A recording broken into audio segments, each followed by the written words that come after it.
This has to be the most brutal prison in the world. A year inside feels like only a minute in the real world. Even if you endure 100 years of torture, only an hour or so will have passed outside. But every sensation, including pain, is replicated with absolute realism. Using it to break prisoners requires no concern for accidents or death by old age. With just the press of a button, you can force someone to endure centuries of isolation in a tiny cell. Yet the first prisoner to enter this twisted prison was none other than its creator, Lucy. On her first day, she cautiously surveyed her surroundings. In the corner, a metal cabinet held her lifeline, a few bottles of water and some simple biscuits. She tried to distract herself, doing push-ups, practicing yoga. When exhaustion set in, she turned to a small blackboard, sketching and scribbling to pass the time. But the thought of an entire year ahead shattered her composure. When she woke the next day, everything she had used had been reset. She slumped helplessly against the wall, memories of her boyfriend flashing through her mind. At the beginning of this project, she had recklessly used him as a test subject. The experiment caused his consciousness to flicker between virtual and real worlds until he ultimately died in despair.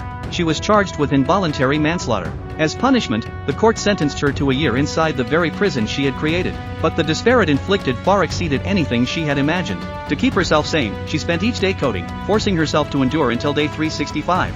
With the end finally in sight, she excitedly freshened up, eager to embrace her freedom.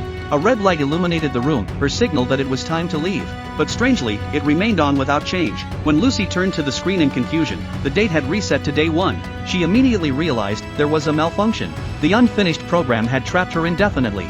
It could be a day, or it could be 100 years. She went berserk, smashing everything around her until she collapsed in exhaustion. Just then, a faint breeze brushed her cheek. She turned in disbelief toward its source. In the broken corner of a drawer, a sliver of light was shining through.